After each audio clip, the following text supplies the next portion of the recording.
ইতিহাস বিকৃত করে যারা জুলাই সনদ চাইবে সেই সনদের প্রয়োজন নাই। ধিক্কার যারা এই সরকারকে, যে সরকার এখনো পর্যন্ত শেখ পরিবারের কাউকে গ্রেফতার করতে পারে নাই। তাহলে শুধুমাত্র রায় ঘোষণা করলেই কি গণহত্যার বিচার হয়ে যাবে? আমরা কি সেটি চাই? আমরা হাসিনার ফাঁসি চাই। কাদেরকে ফিরিয়ে এনে তাকে প্রকাশ্যে ঝুলিয়ে ফাঁসি দিতে হবে। যে খসড়া ঘোষণাপত্র দেখেছিলাম, আমাদের কাছে পাঠানো হয়েছিল, সেইখানে কোটা সংস্কার আন্দোলন শব্দটা নাই। আমি বর্তমান উপদেষ্টা আসিফ মাহমুদকে এই বিষয়ে প্রশ্ন করেছিলাম যে ভাই, তুমি এইভাবে তোমরা যেটা করতে চাচ্ছ, এই শব্দটা বাদ দিয়ে যে আন্দোলনকে কেন্দ্র করে গণ অভ্যুত্থান হলো, সেই আন্দোলনের নামটা থাকবে না, তাহলে তো ইতিহাসকে বিকৃত করা হচ্ছে। তিনি আমাকে একটি উত্তর দিয়েছিলেন, আমি সেটা এখানে না বলি।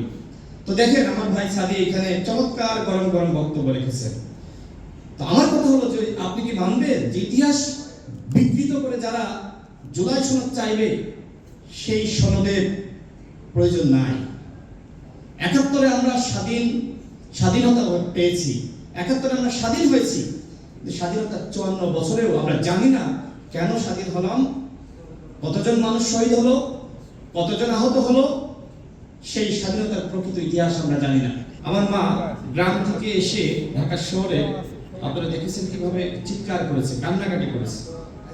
আমার মা একদিন জাফরুল্লাহ স্যারের কাছে যায়, গণস্বাস্থ্যের যিনি প্রতিষ্ঠাতা, তার কাছে গিয়ে অনেক কান্নাকাটি করে।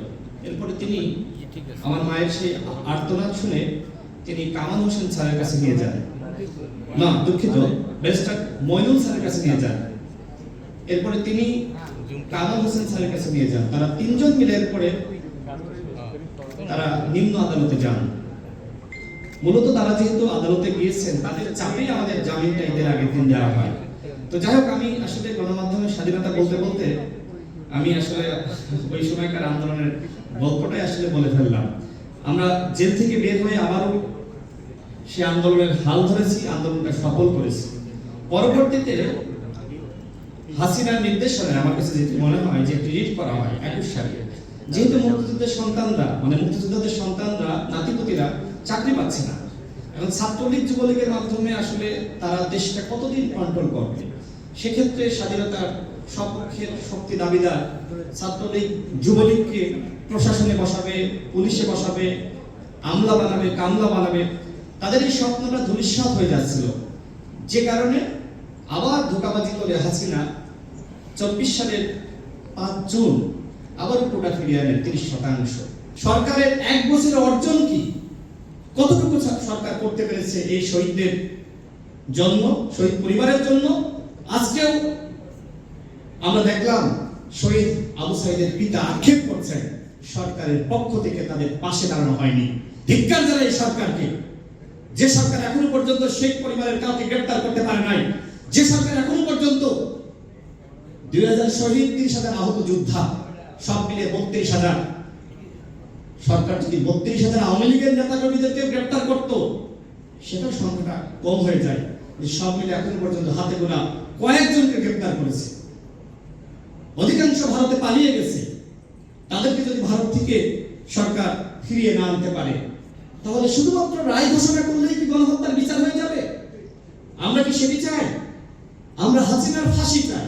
কাদেরকে ফিরিয়ে এনে তাকে প্রকাশ্যে ঝুলিয়ে ফাঁসি দিতে হবে।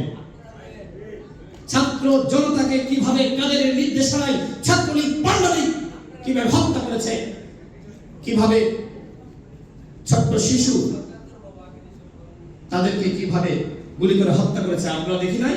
আমার মায়েদেরকে কিভাবে লাঞ্ছিত করেছে, ঢাকা বিশ্ববিদ্যালয়ে বোনদেরকে কিভাবে লাঞ্ছিত করেছে। শুধুমাত্র রায় ঘোষণার মাধ্যমে বিচার করবেন, সেই বিচার আমরা মানব না।